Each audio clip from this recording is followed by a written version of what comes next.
Hello children, welcome to AIMS India's online classes, biology session, story of microorganisms 1 and 2, part 3.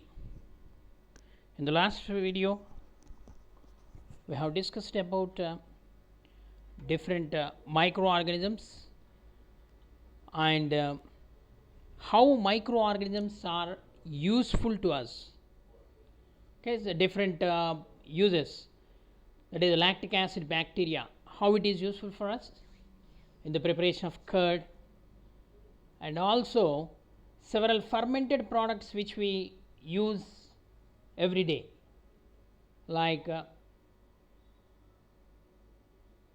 idli, dosa, and some other fermented products like curd, every day we use. Okay, not only that, even antibiotics which we use, they are also manufactured from the microorganisms. Okay, there are many useful microorganisms are there. So let us proceed to know more. Are you ready, children? Let us proceed. Role of microorganisms in the production of beverages. What are beverages? Beverages are certain type of the soft drinks. The yeast play an important role in the production of various alcoholic drinks. So these alcoholic drinks are made from the yeast by a process of fermentation. The yeast belongs to Saccharomyces cerevisiae, is popularly termed as brewer's yeast. Saccharomyces cerevisiae ferment the fruit juices and malted cereals. The molecules like glucose, fructose, and sucrose, they are converted into ethyl alcohol and carbon dioxide and release some energy. So yeast perform this conversion in the absence of oxygen. So here the C6H12O6, which represents their glucose or fructose, in the presence of this yeast,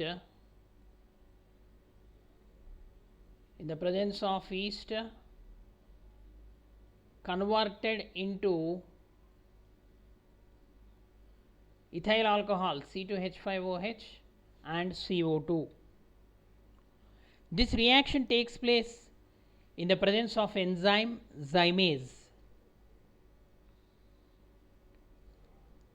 The alcohol ethanol is produced as a result of the above reaction. The carbon dioxide released is used as a raising agent in making bread or cakes.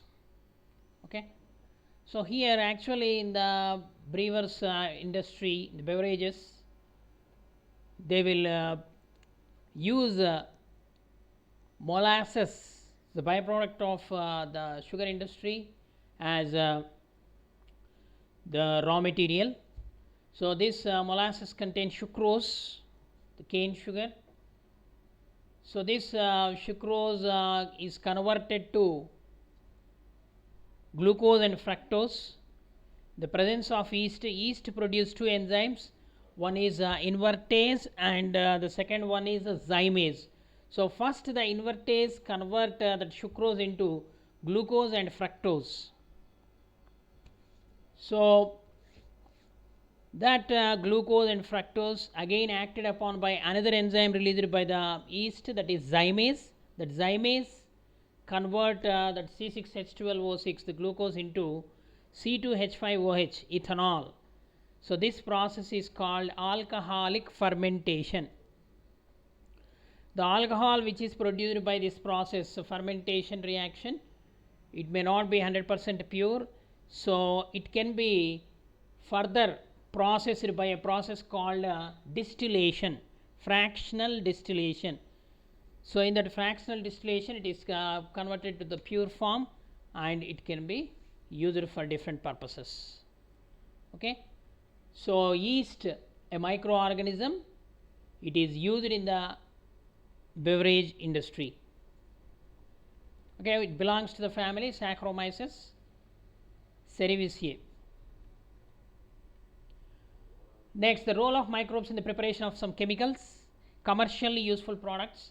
Several chemicals are produced by microbes like organic acids, enzymes, and alcohol. So, some of the examples of microbes which produce the various organic acids, they are you can see here the different microbes like fungi, algae, and bacteria. Okay, they produce the different chemical substances, beta carotene, okay, fucoxanthin, beta carrageenan, glutathione peroxidase, aspartic proteases, surfactant C, alpha cyclodextrin, chitin glucan, ceramide, lactic acid, astaxanthin. These are all the different chemical substances which are prepared from the microorganisms. So, some of the examples of the microbes which produce the various organic acids are given here. Lactobacillus, it's a bacterium, it produces lactic acid. Acetobacter aceti, it produces acetic acid.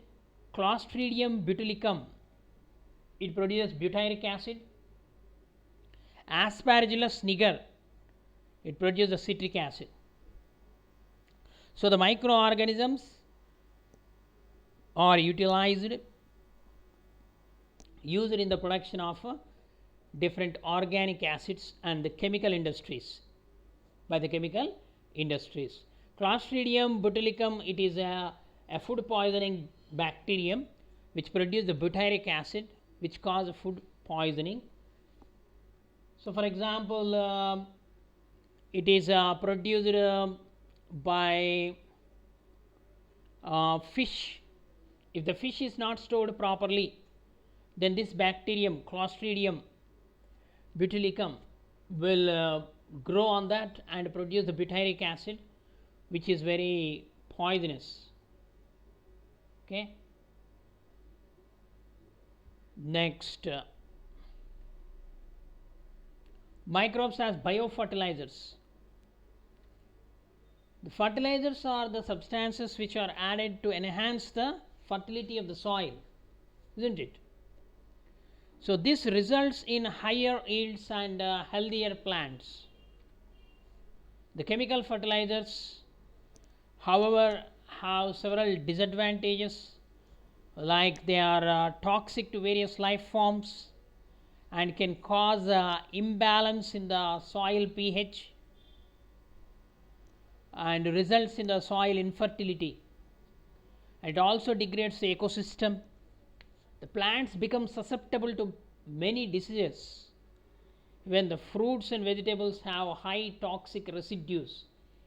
So, continuously when we add these pesticides, insecticides, and chemical fertilizers, what happens means they accumulate on the peels of these vegetables and fruits. It is called biomagnification. Okay, DDT is an insecticide which is widely used in the olden days. So, it was banned because of the side effects of that insecticides. Okay. So, biofertilizers has great advantage. By using these biofertilizers, we can increase the not only the quantity or higher yields, we can generate the higher yields, and also the quality of the food production can also be increased by using these biofertilizers. Nowadays these biofertilizers are recommended, we are calling it as organic farming. The biofertilizers are used in the organic farming which has great demand the present days. The excessive use of fertilizers can cause environmental pollution. To subside this environment pollution or to decrease this environment or to minimize the environmental pollution, it is recommended to use biopesticides and biofertilizers. biomanures. Okay, so here organic farming, see different vermicompost is widely used, then green leaf manures or green manures, then crop rotation method is one of the method which can be used to utilize the soil properly. The biological management methods can be used, the animal husbandry, the biofertilizers and manures. These are all come under the organic farming. Integrated farming is also becoming popular nowadays. Okay, children, let us proceed to the next. Microbes as biofertilizers. How microbes utilized as biofertilizers? The use of biofertilizers is preferred as they do not include any of the disadvantage which we have mentioned earlier, means environmental pollution or production of the new disease. Okay, the biofertilizers are the living organisms. They enrich the soil nutrient, or the quality of the soil can be increased by using these biofertilizers. And next, some of the sources of the biofertilizers are the bacteria, fungi, cyanobacteria. Okay, the soil microorganisms these are, and they increase the fertility. About 78% of air around us, it contains the nitrogen, but plants cannot utilize that nitrogen. The plants need it mainly for synthesizing the proteins. The nitrogen is one of the important requirement, but they cannot make it from the atmosphere directly. So the microorganisms like certain bacteria, rhizobium bacteria, and cyanobacteria like Anabaena nostoc help to provide this essential element nitrogen to the plants by fixing them from atmosphere to form certain compounds.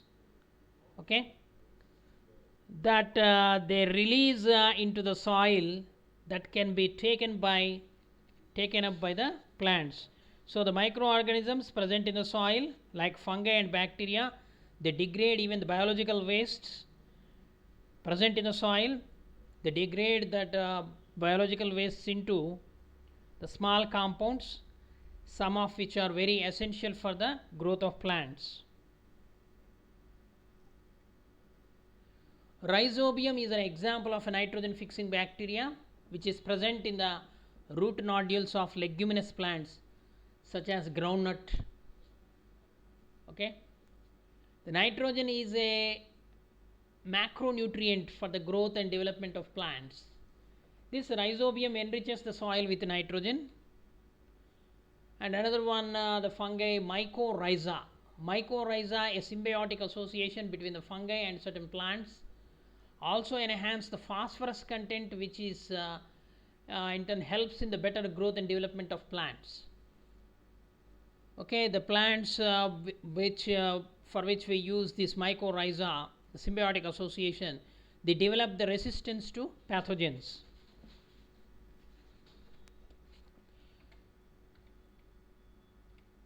Next, so in the meanwhile, this is one important natural method which takes place in the nature, that is nitrogen cycle. Nitrogen cycle is all about the movement of nitrogen, how nitrogen passes in the atmosphere.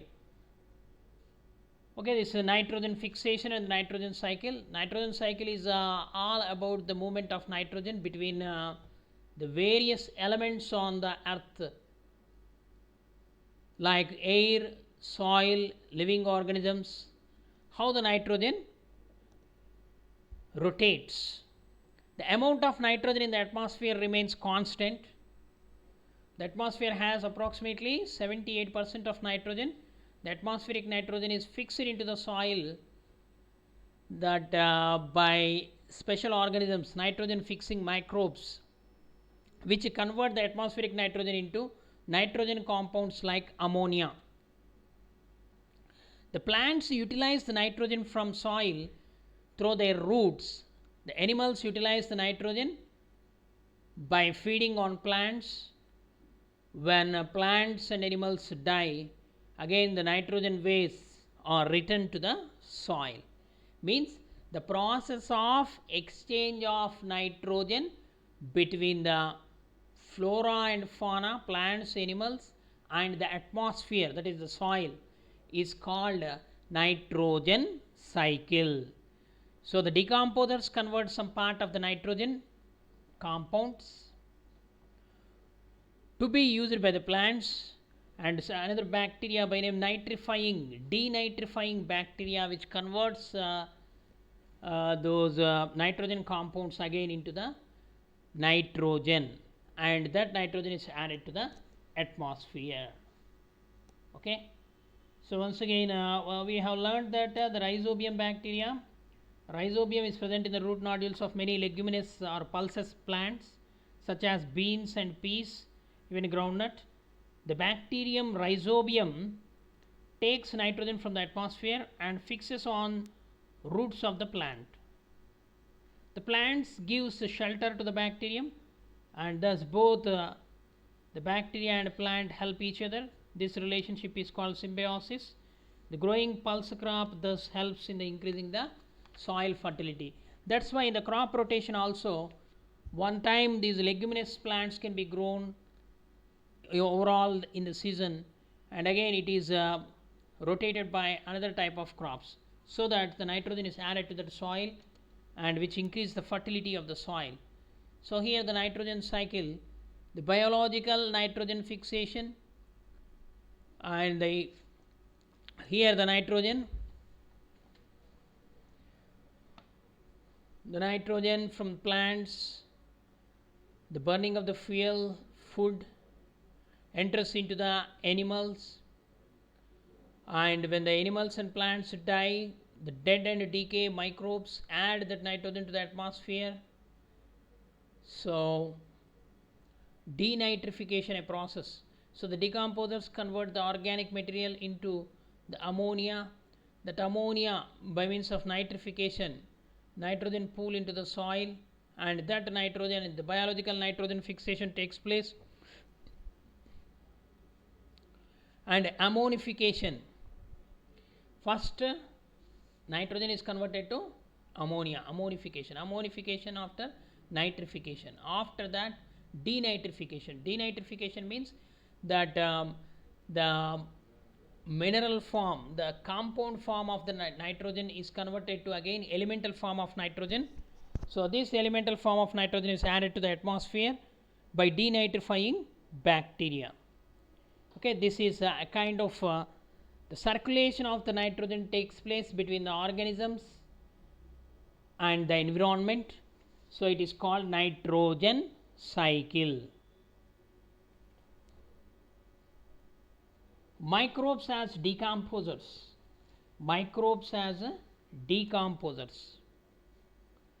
The decomposition is a process in which the complex organic matter is broken down into simpler forms. So this process of decomposition, or the breaking down of dead and decaying organic matter into simple inorganic forms, takes place in the presence of certain microbes. The organisms which help in decomposition are termed as decomposers. Example, bacteria and fungi, they are the important decomposers. The decomposers help the environment to get rid of dead and decaying matter, and also enrich the soil quality for better growth of plants. So here the decomposers are given natural, they are also called the scavengers on the earth. So earthworm is also a decomposer. Mushrooms, they grow on the organic matter of fungi. Some insects and certain bacteria, they act as decomposers. Okay. Next, The harmful microorganisms. So far we have studied how the microorganisms useful. So the microorganisms like Rhizobium, Nostoc, Cannabina and Azotobacter, they are nitrogen fixing organisms. Next, harmful microorganisms. What are harmful microorganisms?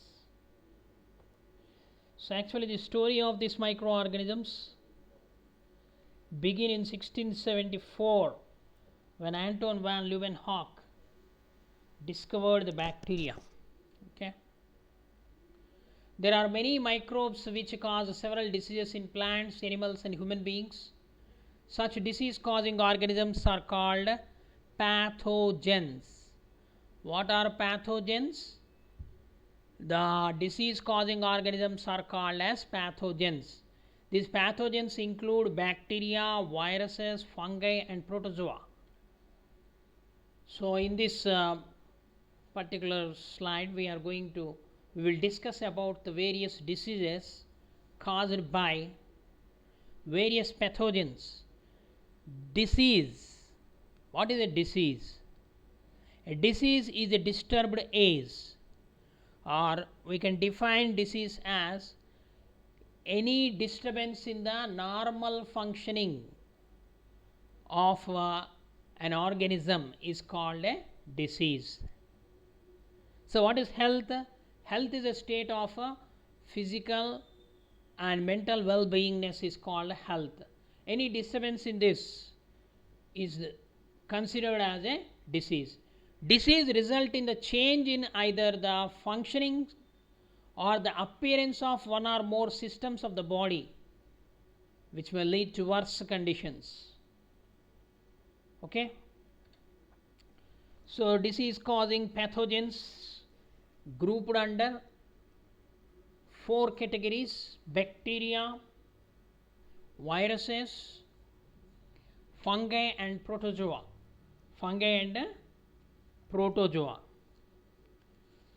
There are several microorganisms which cause diseases in human beings. So we can see the diseases like typhoid, tuberculosis and septicemia, blood poisoning, are caused by bacteria, and some of the skin diseases are caused by fungi, while other microbes, microarthropods and bacteria also cause some skin diseases. Some diseases like malaria, amoebiasis, they are caused by protozoans. So here we have mentioned viruses, bacteria, fungi and protozoa. Protozoan diseases are malaria and amoebiasis. Fungal diseases, some skin diseases. Viral diseases, so many diseases caused by the virus. Okay, that is mumps, measles, polio,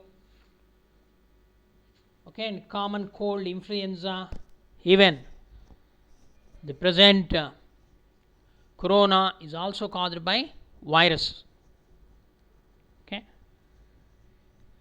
so the bacterial diseases, TB, typhoid, okay, so these are caused by these bacteria, many diseases. Further we are going to discuss. Okay children, I hope you understood today's class. Thank you for watching our video. Please subscribe our channel and press the bell icon for receiving latest updates.